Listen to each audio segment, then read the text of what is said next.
Welcome to this special late night edition of the Real Deal Podcast. I'm your host, Cyril Gerald Quinn, episode 1051, the Nick Express. And we'll certainly get to the New York Knickerbockers, who all of a sudden look like the 96 Bulls out of nowhere. But we just finished watching the Minnesota Timberwolves, the feel good story of these NBA playoffs, go out there and surprise the San Antonio Spurs 104 to 102. Anthony Edwards ends up playing. He obviously played a big factor in what the in this particular game. Uh, in just under coming off the bench, 25 minutes, 18 points in 25 minutes, 13 from the field. Um, really had some big, played extremely well in the fourth quarter, got off to a fast start as well.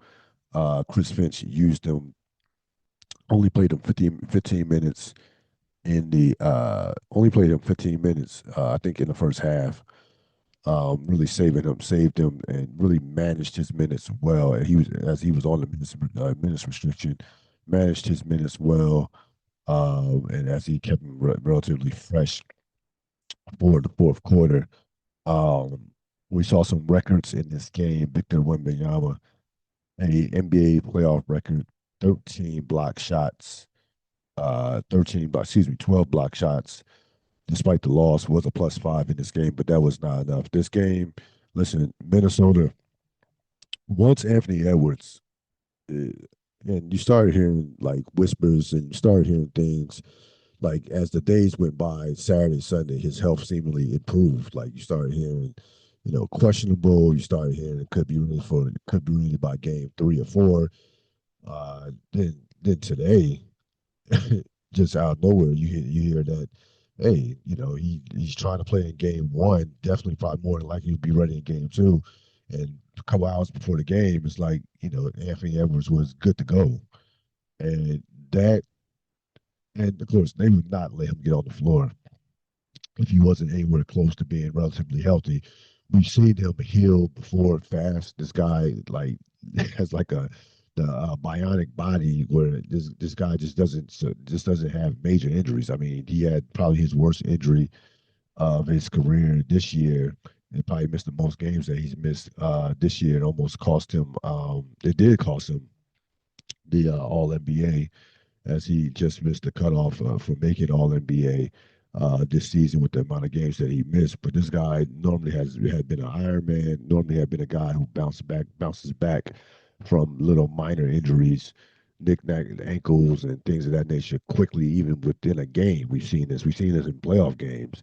So for him to come out there, that is the story of the game. That is the story of this series to me. Um, because without Anthony Edwards, this is probably a 5 game, at worst, maybe even a sweep. They're still missing IL DeSumo with the calf injury, but you add Anthony Edwards to this mix. This changes this series completely. Now again, I still picked before the series, thought Anthony Edwards would be back, and I picked San Antonio in 7 because Minnesota. After if you watched what Minnesota did against Denver, the quality of depth that they have, how well coached that they are. You just can't discount this team. This team knows how to win. This team knows how to win playoff games and knows how to win road playoff games. We've seen them win a game 7 on the road. We've seen them, still game 2 against Denver and last in the last series. Um, to kind of set themselves up to go up 3 games to 1 with the 2 games that they won at home once they split in Denver. So this team knows how to win on the road. And tonight, I thought that they really made San Antonio, and include Victor Wembanyama, extremely uncomfortable on the defensive end. Now the Spurs missed their threes. Spurs this game were like 10, had some good looks, but the Spurs, this game were 10 for 36 on the 3-point line. So they only made 28% of their threes. And again, Victor Wembanyama, despite the triple double, despite the fact that he set the record for blocks, really never got into any type of offensive flow whatsoever. He finishes the game with a triple double, 11 points, 15 rebounds, 12 block shots. Again, was a plus five. But again, 5 of 17 from the field, 0 for 8 from the 3-point line. He was setting up way too far from the basket. Offensively, he was initiating offense extremely far from the basket. Did not get a lot. Did have I think had like one, maybe had two dunks, maybe one, maybe I remember one, maybe only two dunks. None of those lobs that you we used to seeing. Nothing didn't start out, really was initiating offense way too far from the basket. Sometimes even from the 3-point line that he was initiating offense. So that'll be an adjustment that would be made by him. This is a game that Minnesota needed to win because it was clear that Wembanyama was off. It was clear that the Spurs were not making their threes. Um, the Spurs hadn't played in close to over a week. I think they hadn't played since like last what I want to say Tuesday. So this is a game, in Minnesota, of course, fresh off that just unbelievable series win versus the Denver Nuggets with no Anthony Edwards, with no DeSumo, Io DeSumo, and of course DiVincenzo, who's will be out for a while with the Achilles tear. And I don't know why they wanted to toss him in, but no slow mo as well didn't play in that game, so they were down four guys, three top rotational players, including their starting backcourt with Edwards and DiVincenzo in that game, in that Denver game on Thursday. But they had Friday, Saturday, Sunday off. They, looked well rested and fresh, in contrary to what you saw out of Philadelphia. We'll get to that later on. But this Minnesota team is just a tough, mentally battle tested team that has no fear of anyone. Like last year they got their asses kicked by Oklahoma City. Oklahoma City was just that it was a bad matchup, and Oklahoma City was just that much better. But this team, Minnesota, fears no one at whatsoever at all. And again, you throw in Anthony Edwards into the mix, it changes the entire landscape of this series. A couple of things I noticed uh, when Minnesota had success against when Victor Wembanyama was on the floor, they would pull him out of the paint um, and go fast with offensively. Like they, forcing him to defend, pull him out, with Anthony Edwards, not Edwards, it was with Julius Randle, who had a big game, had an excellent game, 21 points, had struggled shooting, but had some big shots, made some big shots down the stretch. Um, finished with 21, 10, and finished with 21 and 10. Made a big three and made a couple big shots down the stretch. Did miss a couple free throws, but they were using Julius Randle to bring out to get Wembanyama out the paint. He got caught up in a couple switches with Anthony Edwards. Anthony Edwards hit a three over him late in the game. So despite the 12 blocks, they did have success in bringing him outside the paint. You look at again, they had both teams had a number of paint points. In Minnesota in this game had 52 paint points in this game, despite the 12 blocks from Anthony Edwards. And of course, and San Antonio had 58 paint points in this game. So they kind of made up somewhat for all the missed threes that they had. This was this felt like a conference final caliber game as far as the level of play. Fourth quarter, both teams played great. In the fourth quarter, 65 points scored in the fourth quarter. Both teams executed relatively at a high level for the majority of the fourth quarter. And this is what it takes. You know, this is what San Antonio has to go through. Now, certainly, you don't overreact to this loss. It's the opening game of the series. San Antonio, remember, split against Portland, lost game two, but that was with no Wembanyama, of course. Um, Wembanyama, of course, left that game with the concussion, and Portland was able to steal that one, steal game two, and had double digit leads in both games three and four of that series before they got ran out in five. But this is a whole different animal. This Minnesota team, they have excellent perimeter players, defensive players. Um, Listen, I thought Rudy Gobert, despite the fact that you look at his numbers, uh, you know, nothing to jump off the page. 7 points, 10 rebounds, but again, four steals. He was a +2 in this game. Did miss four free throws, but really, I thought again, he is a guy who you just can't measure his stats. You don't measure him with just sheer numbers. Just his impact on the floor is a major. He did that in 30 minutes. Just his impact on the floor played a major factor in that game. He did have only had one block, but did change a number of shots, and again had four steals in the game.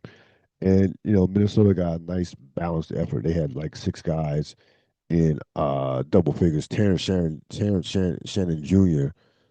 and Mike Conley. Mike Conley at the age of what 38, at the age of 38, 39. I think he's 38, 39. I thought he was phenomenal tonight. He was a +13, had some big 3-point shots. I mean, some just dagger 3-point shots, timely 3-point shots. Was had 13, 12 points, 6 assists, 4-7 from the 3-point line. All the shots were 3-point shots.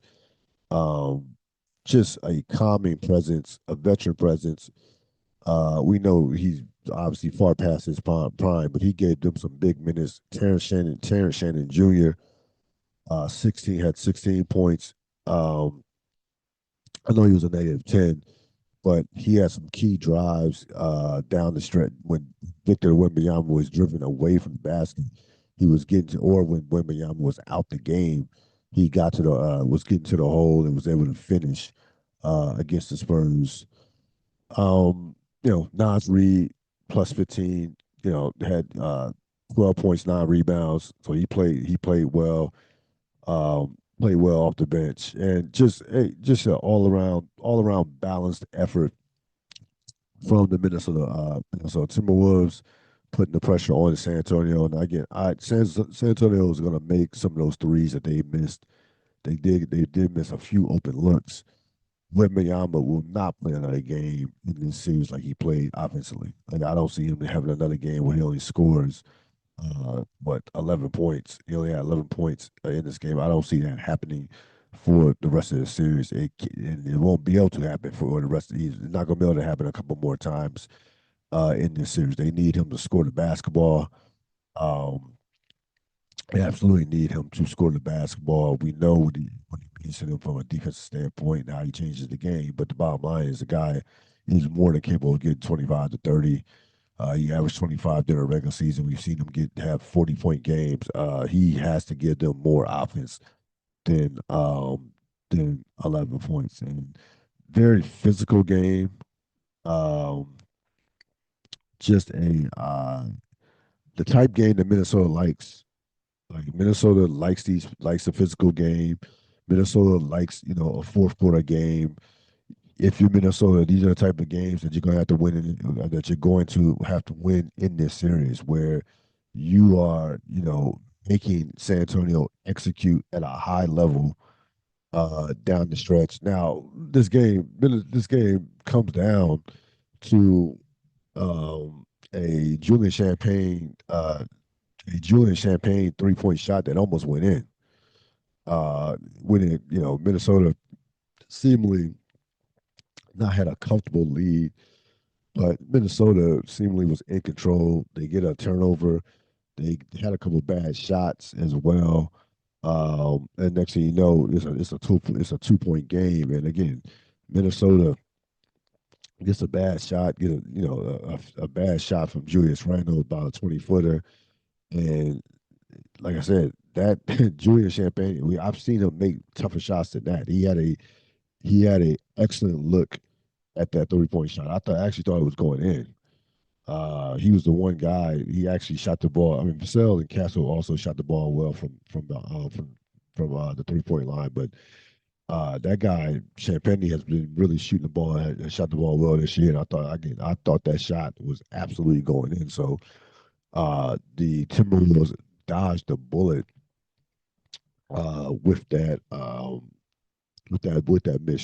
missed shot game. Probably shouldn't have been as difficult going down the stretch. But if you're Minnesota, you certainly will take the win. Um, Couple things with the Spurs. The Spurs, I think, I think the Spurs need to probably try to get out in the open. Run a little bit. Need to run a little bit more. Uh, Use some of that athleticism that they have. I didn't see enough of that. Thought the pace was kind of slow. It was a little bit too slow for them. Um, so I look for them to pick up the pace in the next game. I will look for different attack points for Victor Wembanyama. To be honest with you, again, I thought he was catching the ball way too far from the basket. Like he looked like the Victor Wembanyama of like 2 years ago when he was trying to initiate offense. Just extremely too far from the basket. I also thought, from a defensive standpoint, I thought the Spurs made a tactical error in waiting as long as they waited to double team Anthony Edwards. It's not exactly like the Timberwolves shot the lights out themselves. They were only 10 for 26 from the 3 point line.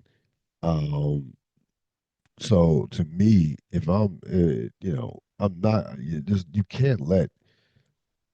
you can't let Anthony Edwards play 1 on 1. There's no 1 on 1 defender on that team that can stop Anthony Edwards. Even Castle, like I'm not letting that guy play 1 on 1 basketball. It's just not happening. So I thought that was a mistake. Just a tactical error by the coach to not double Anthony Edwards throughout the entire, especially down the stretch. Like when he got back in for the last couple of minutes, I'm not letting that dude play 1 on 1 basketball. That guy is good is a legit top 2 to 3 1 on 1 player in this league right now. There's no way, like you have to make up somebody else beat you. If you gotta make Julius Randle hit jump shots, so be it. Not whoever. You gotta make some other guys beat you off the dribble or either beat you with jump shots. You can't sit there and let Anthony Edwards play 1 on 1 basketball. And they almost forced a turnover. They forced some shaky possessions out of Minnesota. One should have been a turnover when Edwards got up in the air and one foot came down before he let go before he passed the basketball. That should have been a turnover. And there was another where they almost got the ball stolen before they crossed it mid court. So I for sure Mitch Johnson for sure moving forward is going to have to make some moves. You can't let Anthony Edwards in crunch time, and there are going to be a number of these close games in this series. I expect this is going to be a closely contested series. Um,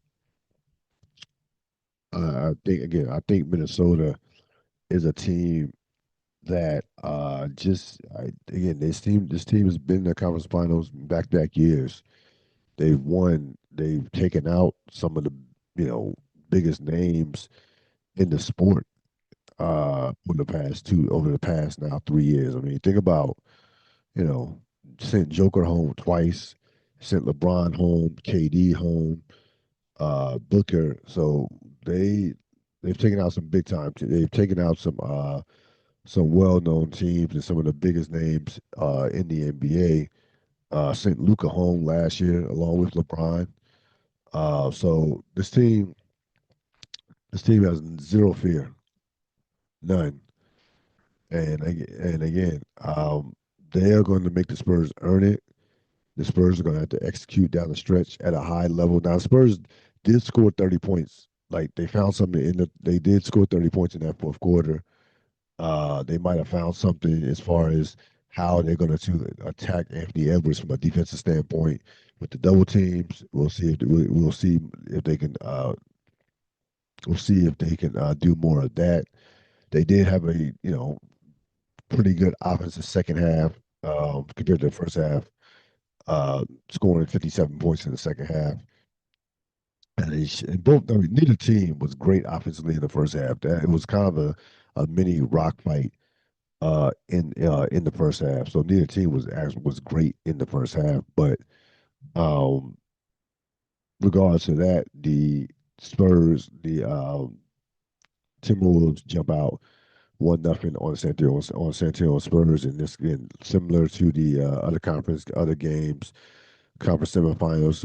They will be every other day now, so these games are going to be coming fast and furious with this schedule.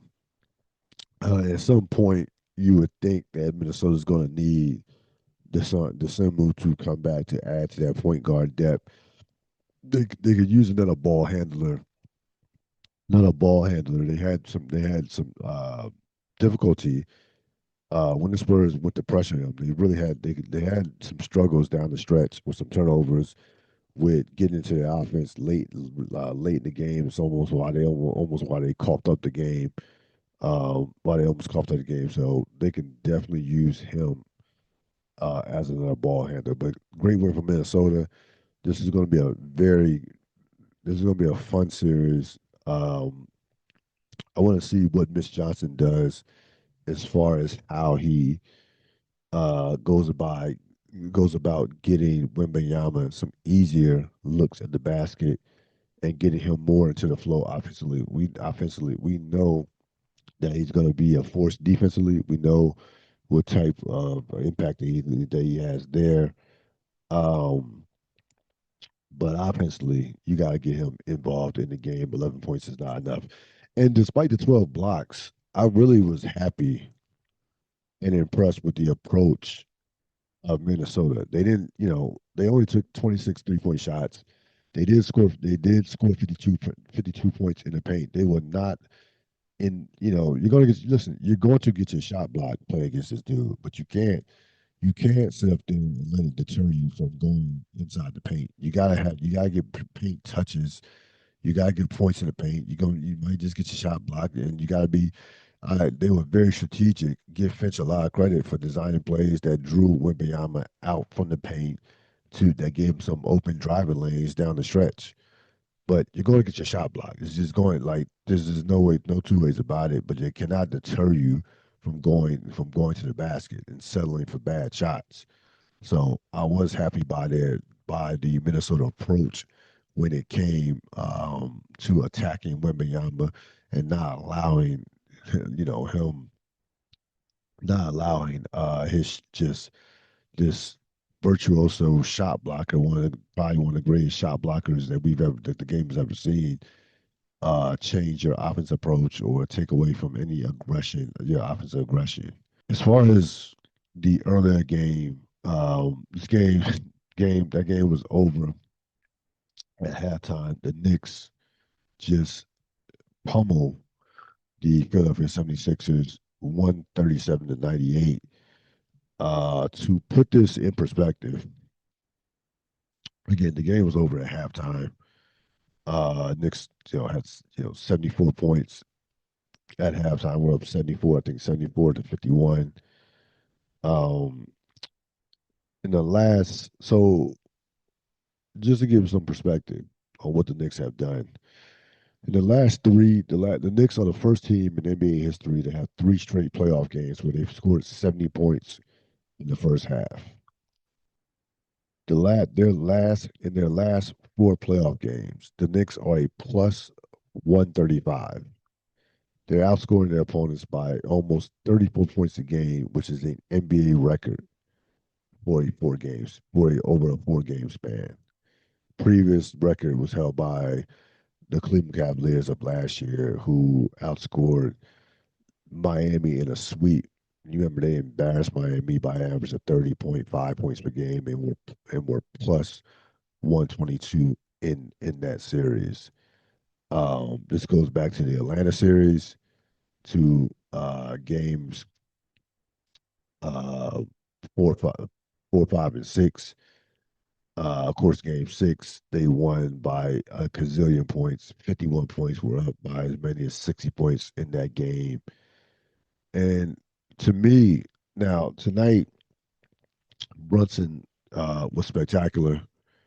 Um, 35 points, got off to a fast start. I believe he had 19 the first quarter, finishing with 35 on 18 shots. Was a plus 27. Well, everybody was in the plus when you beat a team by 39 points. But Brunson got off to a fast start and never looked back. Now, but that is not the story with the Knicks right now. The reason why the Knicks are in this flow, and the defense has been spectacular too, by the way, these last couple of games. The defense dramatically improved from last year to this year. From this year to where it was at last year, they are a much better defensive team than what they were last year. But the reason why the Knicks are in this rhythm that we've seen, the number one reason to me is two players, Karl Anthony Towns and OG Anunoby. Those two guys have a synergy right now between them that makes the Knicks the favorites to come out the Eastern Conference, to come out the East right now. Anunoby, 7 to 8, 18 points, coming off a game where he was like 11 to 14. I think he had 29 points. Karl Anthony Towns, again, only had 11 shots, but didn't. This was a game where he didn't need to take more than 11 shots, to be honest with you. This game was over again. It was over at halftime. Um, Another game where had 17 points, 6 assists, 6 rebounds, completely outplayed Joel Embiid. Um, Only played 20 minutes, by the way, and only played 20 minutes, and only played OG played 30 minutes. Cause Towns only played 20 minutes. Um, did pick up a couple fouls early, but that didn't end up not making didn't make a bit of difference. He and Mitch Robinson had a couple fouls early, but again, those were early fouls and had no deterrent whatsoever on the Nick performance. Um, so when you get when you get runs like this, and again, what the Knicks have done is historic as far as this domination goes. Um, but to me, and I've said this on previous podcasts, the Knicks are at their best. And I understand Jalen Brunson is regarded as their best player. I understand what Jalen Brunson has meant to this franchise. But the Knicks are at their best when Towns and Anunoby are cooking.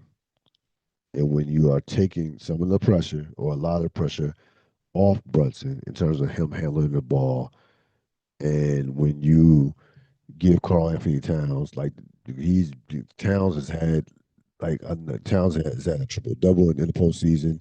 His assist numbers. Look at Towns' assist numbers in the last 5 games. Um,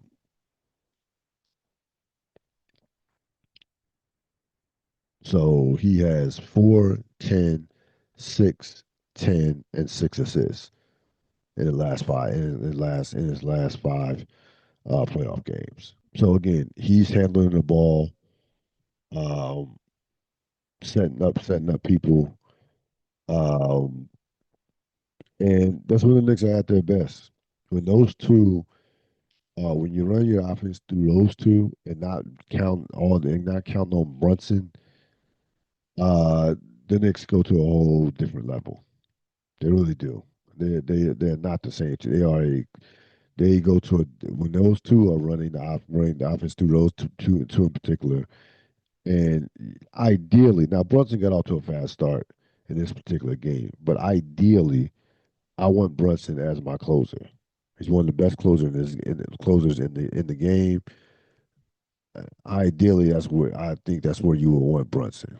As far as the Sixers goes, listen, I didn't think it would get this bad, but I thought that I I thought that I was concerned from a physical, emotional standpoint what how much gas they would actually have in the tank coming off what transpired on Saturday night against Boston.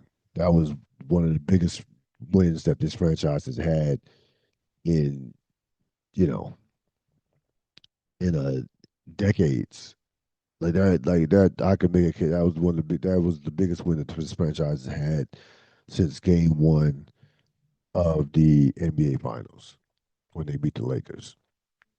That's how important that game was. And I know that they've gotten past the first round uh, since then.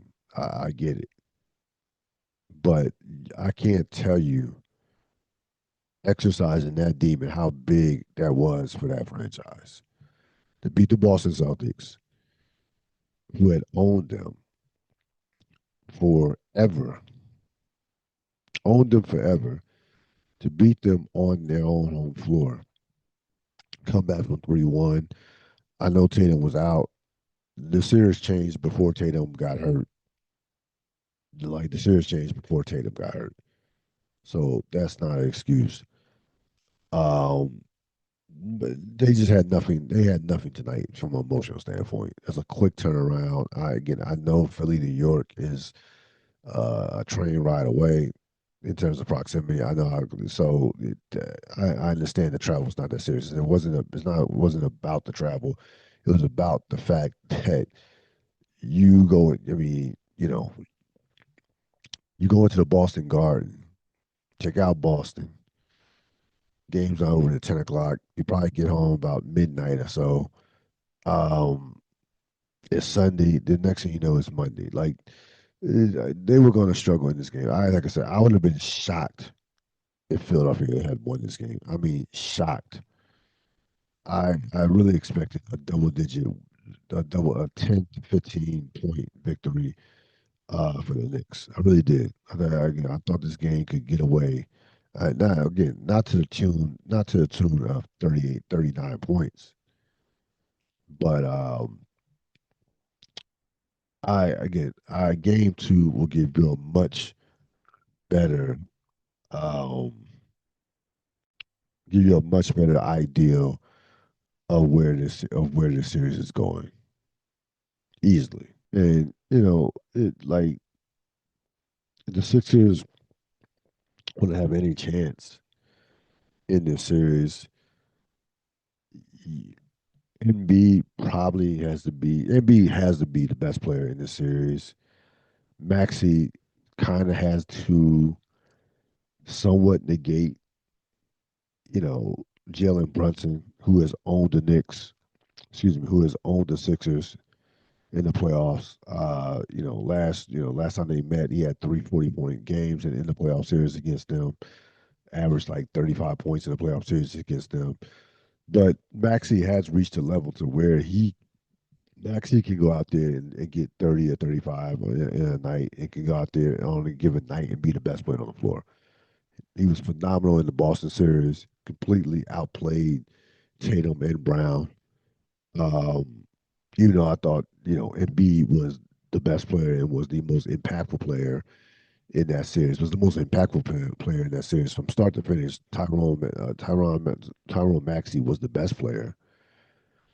And the bottom line is the Sixers, I picked the Knicks in seven. If the Sixers want to have any chance of beating the Knicks in the series, Joel Embiid has to be the best player in the series. He was the best player in the ball. Like I said, he was the most impactful. That series changed when he came back. When he came back in Game 4, lost that game. Uh, his presence completely changed that series. Karl Anthony Towns and Mitchell Robinson cannot guard Joel Embiid. Period. Point blank. He had even in an off game, he got about four. He got about four fouls on them, seemingly within a quarter. They cannot guard him. Period. The best Karl Anthony can do is make him play defense, which there are a couple plays where he went by Embiid and uh, went by Embiid for a dunk,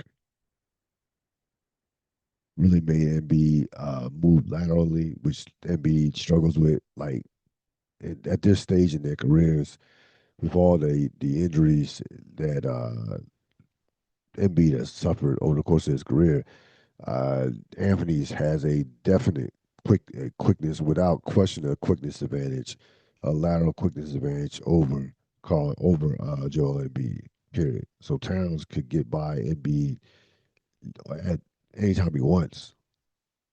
He can get by Embiid. They should be running.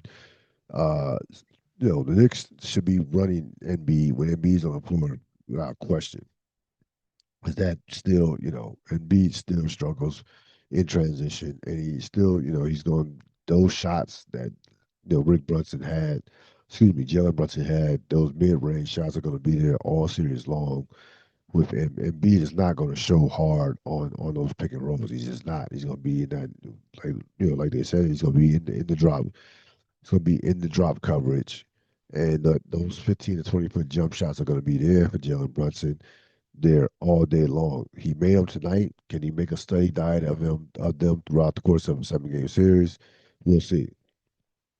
But again, nothing to overreact about if you're a Sixer fan. This again, I couldn't. You wasn't gonna predict a 39-point destruction, but kind of saw this coming a little bit as far as this thing could get away with what had transpired on Saturday evening. Tomorrow, of course, you will have the other two series: Lakers, Oklahoma City, and Detroit. Detroit hosting Cleveland. Um, Listen, I'll say this about the Cleveland Detroit series. I give Cleveland, give Detroit a lot of credit for coming back in that series. Kay Cunningham took his game to another level. Uh, it's unfortunate that Franz Wagner couldn't finish the series, missed the last 3 games. Maybe that series turns out differently, but regardless, you're down 3-1. They, you know, that series was over on Friday night.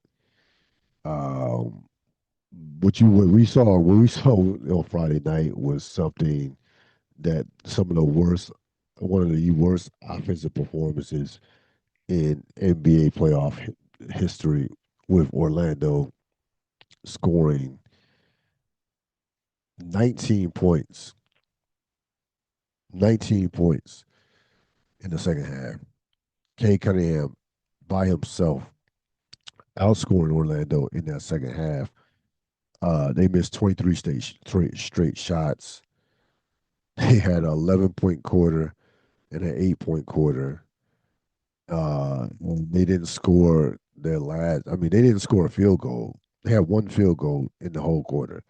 They didn't score that until like the last two, with like 2.5 minutes left in the game.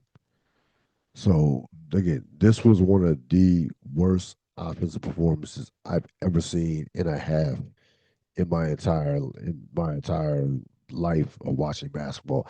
And keep in mind, they scored 60 points in the first half. You're talking about they were up as many as 24 points.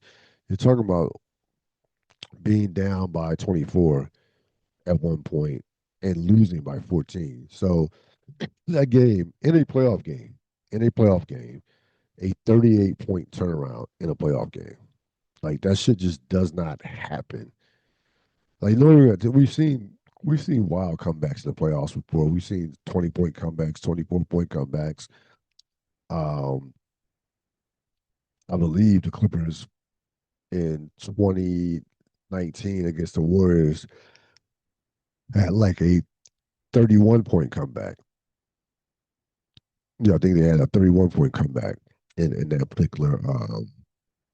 that particular series. So we've seen wild comebacks, especially in this era of the 3-point era.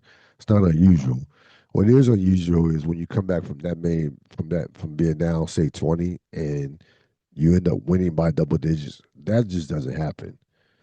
And after that, there was no way that Orlando was going to go there, we'll go back to Detroit and win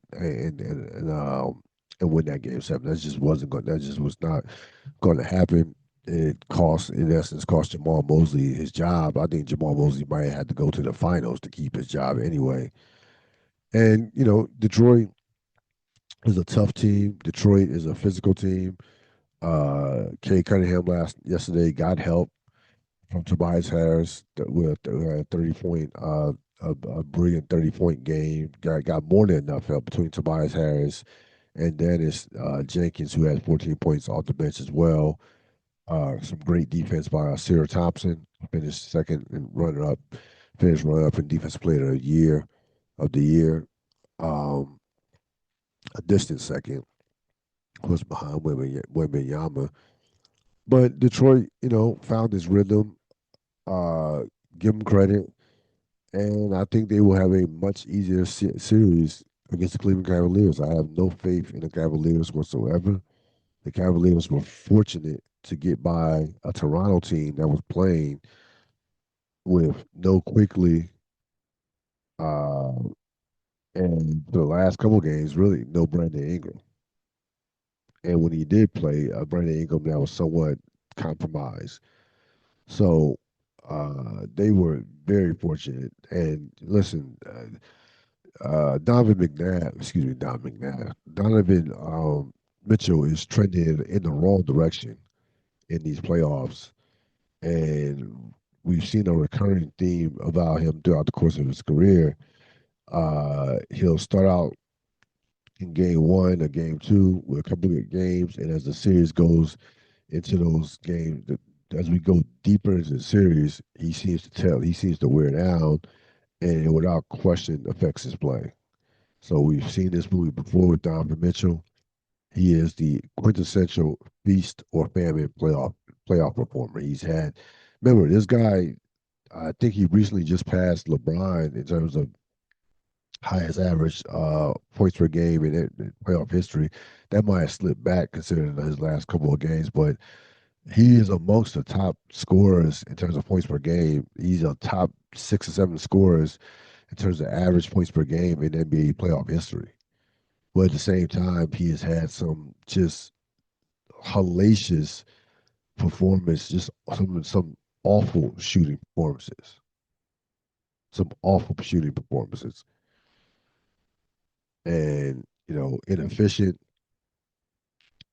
like high volume to where, you gotta get 25 points, you gotta take 23 shots to get 25 points, performances like that. So I fully expect Detroit to handle them and get to the East Conference Finals. I I picked the Knicks to get to the finals, so I definitely was picked them to beat the Sixers. I thought that would be a 7-game series. I still think that it has the opportunity to be a 7-game series. To be perfectly honest with you, I'm not going to overreact to this particular game. And as far as the Lakers, Oklahoma City, um, we know this is an awful matchup for the Lakers, even if they were fully healthy. Uh, I don't listen. Listen, the Lakers had a good series against Houston. If you had told me that Kevin Durant was going to be out, was going to miss 5 to 6 games, I would even with no Luca, hell, even with no Austin Reeves, I would have told you the Lakers would probably win that series. They get Austin Reeves back the last couple games. LeBron was the best player in the series. Kevin Durant played one game, and the Lakers did what I think they were supposed to do considering the circumstances. To be perfectly honest with you, I can't get all hyped up about Lakers beating a team in Houston that we know how bad Houston was down the stretch in the fourth quarter games. We know they fall apart at the seams. With just have awful execution in the fourth quarters of these games. We saw what happened in Game Three when they just had again 6 point lead with the ball, and they found a way to lose that game. So, and Houston has other issues that they have to deal with, like not only with the personnel, but just even within that locker room. So I'm not going by any stretch of imagination. Be even as a Laker fan, you shouldn't be drinking any Laker Kool Aid or thoughts that the Lakers can possibly pull off upset against Oklahoma OKC. It's not going to happen. It's just not. The psychological warfare, that JJ Redick is trying to play in regards to Oklahoma City, calling them one of the greatest teams of all time. It's not going to work out. They are more than up against it. And again, I just like seems like me that Oklahoma City has enjoyed beating the shit out of the Lakers. Like they Shay's eyes light up when he sees the Lakers. Now we'll see if Jalen Williams will be back for this series. If you're Oklahoma City, you don't even need him for this series. To be honest with you, you really don't. Like you don't need now more than you're gonna need him for the conference finals more than likely, especially if it's San Antonio. But for this series, I would side on the I would I would be very cautious with Jalen Williams, and I just don't think you need him for this particular playoff series at all. That's going to wrap it up for this abbreviated edition of the Real Deal podcast. I will see you later in the week. So long.